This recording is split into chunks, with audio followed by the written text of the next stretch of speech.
evening.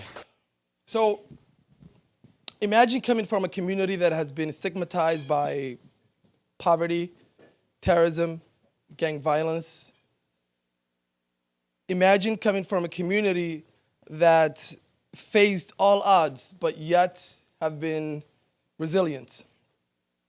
Tonight, I'm going to talk about a couple of things. I will go over some of the issues that Somali-American community is facing, specifically to young people, but also more importantly, what are we doing to counter that, to solve these issues? But before I start, I'll go over a little bit about tell you a little bit of information about the Somali community.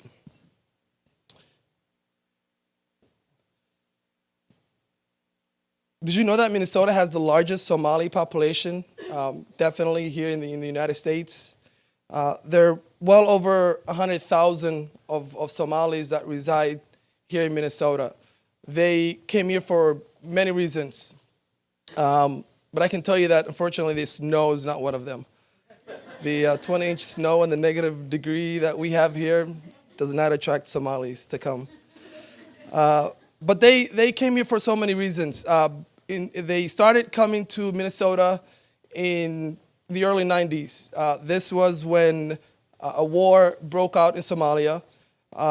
They came to Minnesota and to the United States to get away from the Civil War. They came for better education. They came to live in a healthier and safer environment, to help provide and sustain families back home. And last but not least, they came to pursue the American dream. So let me ask you a question.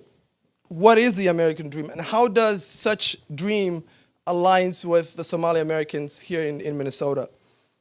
Well, according to James Truslow Adams in his book, states that the American dream is that dream of land in which life should be better, richer, fuller for everyone according to ability or achievement. Thanks to the opportunity that this great nation of ours has provided to this community and many other things, really this community has been flourishing in so many ways. They say that Somalis are business-minded individuals. As a matter of fact, they say that if you're Somali, you're either in business or going to be in business.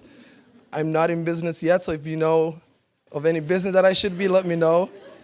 But we've seen this play out, right, in Minneapolis, in the Twin Cities. Now,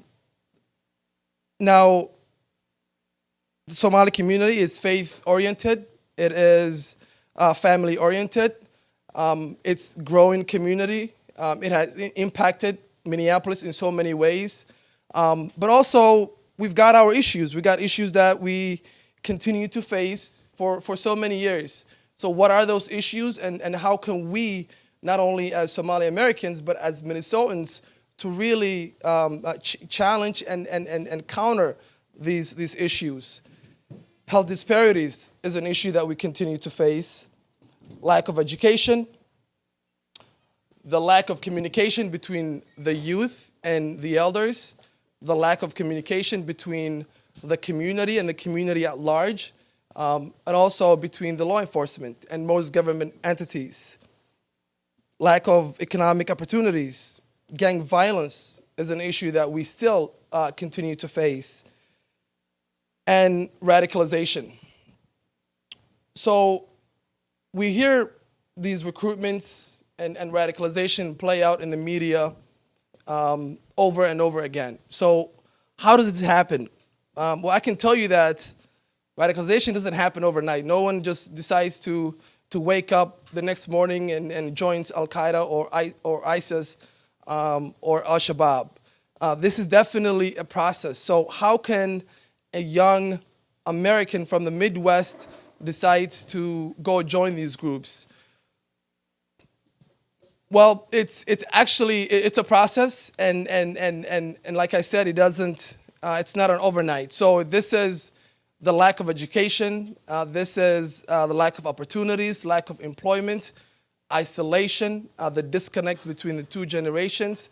This is what drives a young individual to be isolated, and then at that moment, they look for a higher purpose in life. And what is higher purpose than really looking in your own faith?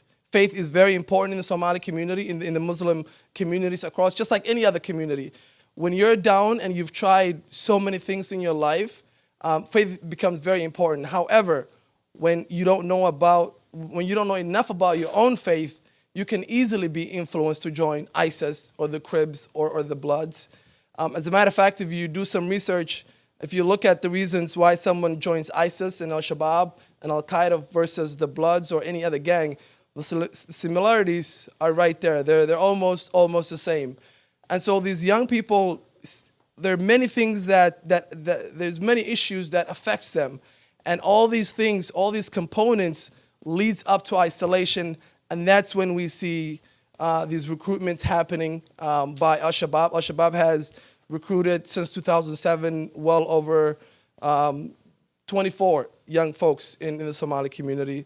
And also now ISIS has been recruiting, and we've seen this in 2014.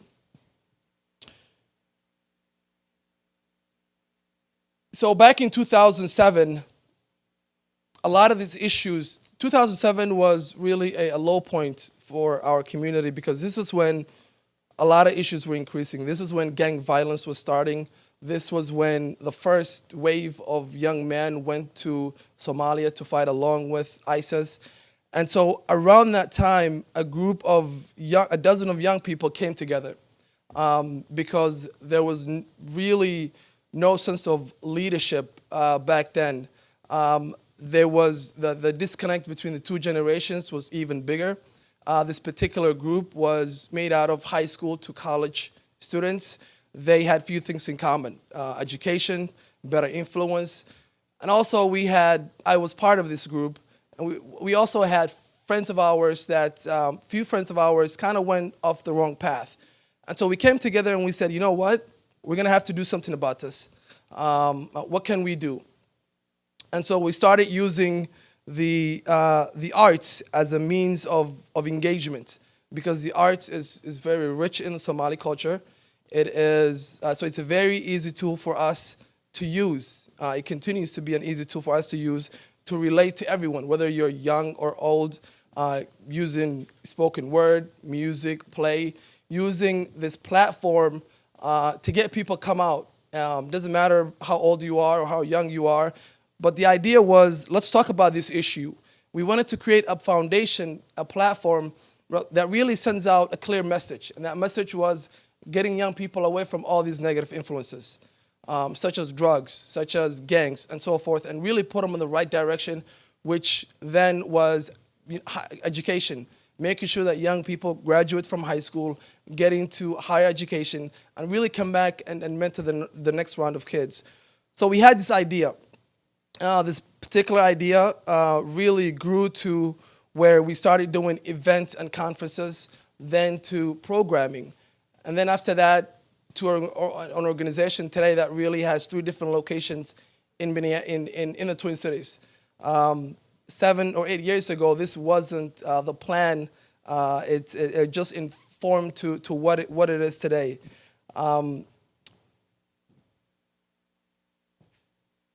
So the idea was Ka-Joog. The word Ka-Joog is a Somali term, and it means to stay away and stay out. And the message behind that is getting young people away from all these things. It's really a significant word, and it's very significant when you talk to young people, especially in the Somali community, because they relate to this word. So that word really has stuck to exactly what we do to this day. So coming up with various different innovative ways to serve the community, not only using the arts, but using, starting the first ever Somali Boy Scouts here in Minnesota. And it's probably, from what we know, it's probably the first one in the world. Also sending a group of young girls to Yellowstone Park every day. This continues to happen every year during the summertime. Also starting the 4-H clubs, STEAM 4-H clubs in partnership with the University of Minnesota, and teaching young people, young folks at a very young age how to lead one another, how to make sure that every kid is in school, graduating, so that no kid is left behind. So where is this idea going that was started here in Minneapolis? Well, we know that this idea has, over the years, has been used in various different nations in the world. Canada has used it as a way to engage young people.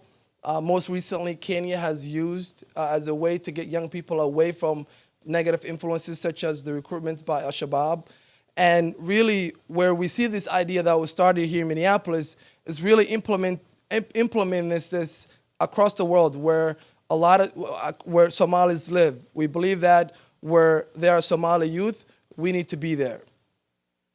And in terms of, especially in Somalia, because Somalia today, 70% of that population are under the age of 30 years. And so making sure that we empower those young people to not only take ownership of their cities and the nation, to really bring back Somalia to the republic that it once was. And in terms of the community here, in terms of where we're going as a community, well, I can tell you that if Somalia becomes a safe nation, yes, some of the elders may go back to live back in Somalia. But I can tell you that the ones that grew up here all their lives, like myself, and the ones that are born here, this is their home. This is my home. So we are here not only to lead this great city, this great state, but also this great nation of ours. Thank you so much.